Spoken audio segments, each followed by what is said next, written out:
दोस्तों, आप तो भारत के कई ऐसे रहस्यमय मंदिर के बारे में सुने होंगे और कई ऐसे रहस्यमय मंदिरों के भी दर्शन किए होंगे। लेकिन आज मैं जो मंदिर के बारे में बताने जा रहा हूँ, जिसे सुनने के बाद तो आप लोग भी सोचने पर मजबूर हो जाओगे। जी हाँ दोस्तों, मैं बात कर रहा हूँ भारत के उड़ीसा राज्य के संबलपुर चिपलिमा में स्थित माँ घंटेश्वरी मंदिर की, जो कि घंटियों के लिए प्रसिद्ध है। दोस्तों, आप तो अक्सर मंदिर जाते समय हाथ में नारियल और धूप लेकर जाते सुने होंगे, लेकिन इस मंदिर में जाने के लिए आपको हाथ में नारियल और धूप नहीं बल्कि घंटी लेकर जाना पड़ता है, जो कि सबसे अलग है। और लोगों का मानना है कि इस मंदिर में घंटी बांधने से सभी मनोकामना पूरी हो जाती है। इसीलिए लोग यहाँ पर दूर दूर से आकर मानसिक के तौर पर घंटी बांधते हैं। तो दोस्तों, आपके दिमाग पर यह सवाल आ रहा होगा कि आखिर क्यों इस मंदिर पर घंटी बांधी जाती है। तो दोस्तों, वीडियो शुरू करने से पहले आप सभी से एक अनुरोध है कि आप अगर उड़ीसा के रहने वाले हैं तो वीडियो के ऊपर एक लाइक कर देना और कमेंट बॉक्स पर जय मां घंटेश्वरी लिखना ना भूलना। नमस्कार दोस्तों, मैं हूं गुरु और आप सभी को स्वागत है हमारे YouTube channel on head fact पर।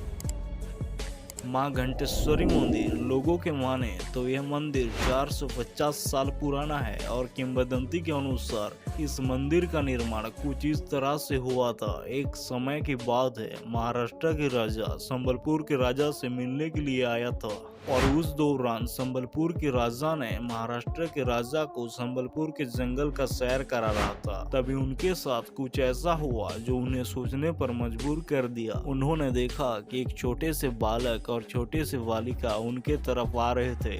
तभी जैसे ही वह सामने पहुंचे, तभी वो दोनों बालक ने उन्हें आगे जाने से रोककर जो बात बताई, दोनों राजा सुनकर दंग रह गए। वह बताए कि आगे जाने से आपका जीवन संकट में पड़ सकता है और आगे जाना आपके लिए खतरा हो सकता है। तभी ये बात सुनकर राजाओं ने उन्हें अपना परिचय पूछा। तभी वह बालक ने उन्हें जवाब दिया कि कल सुबह आना, हम आपको सब कुछ बताएंगे। इतना बोलकर वह दोनों हंसते खेलते जंगल की ओर दौड़े चले गए। यह देखकर राजाओं ने हैरान हो गए और संबलपुर के राजा ने आगे जाने से मना कर दिया और वापस लौट आए। और महाराष्ट्र के राजा भी वहां से लौट के अपना राज्य चले गए।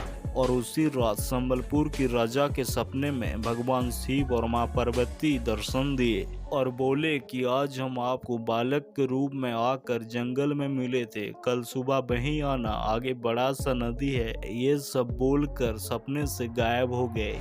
जब जैसे ही सुबह हुआ, राजा उठकर अपने सैन्य के साथ भगवान की बताई हुई जगह पर पहुंच गए। तभी उन्होंने नदी के किनारे एक पेड़ के नीचे मां का दर्शन किया और उस दिन से मां को जंगल की देवी के रूप में पूजा किया जा रहा था। ऐसे बहुत दिन तक चलता रहा और एक दिन यह मां की प्रतिमा नदी के किनारे होने के नाते पानी में डूब गया। और कई दिन ऐसे बीत जाने के बाद एक दिन वहां पर एक धीवर मछली पकड़ने के लिए आया। तो वह जब अपना जाल को पानी पर फेंका, तभी उसके जाल में एक बड़ा सा पत्थर लगा। तो वह उस पत्थर को जाल से बड़े मुश्किल से छुड़ाकर फिर से दूसरे तरफ अपना जाल को फेंका। तभी उसने देखा कि वही पत्थर फिर से उसकी जाल पर लग गई है। ये देखकर वो हैरान हो गया और मछली ना लगने के कारण निराश होकर वो अपना घर लौट आया।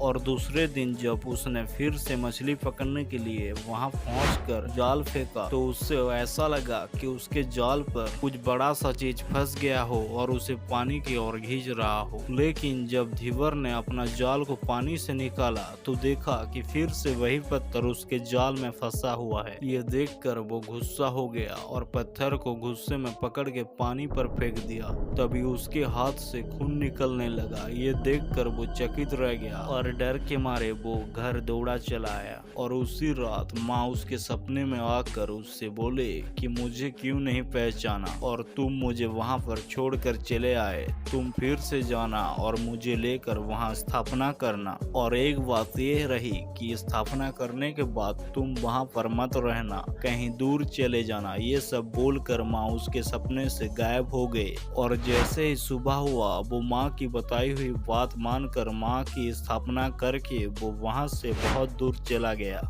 और जाते जाते वह पहुंच गया एक गांव में, जिस गांव का नाम है छोटराजपुर। और माँ की अपरंपार कृपा से वो उस गांव का राजा बन गया। तो ये थी माँ घंटेश्वरी की स्थापना की कहानी। और अगर बात करें माँ घंटेश्वरी के नाम और घंटी चढ़ाने के रहस्य के बारे में, तो कहा जाता है कि वो माँ की मूर्ति एक घंटी से ढके हुए मिले थे। तो उस दिन से माँ का नाम घंटेश्वरी रखा गया। और उस दिन से जितने भी श्रद्धालु माँ के दर्शन करने आए तो वह हाथ में घंटी लेकर आते हैं। तो दोस्तों, आपको माँ घंटेश्वरी की रहस्य कैसी लगी, कमेंट बॉक्स पर अपना राय जरूर बताएं। और अगर आप हमारे चैनल पर नए हैं तो चैनल को सब्सक्राइब करके साथ ही साथ बेल आइकन को प्रेस कर देना। धन्यवाद।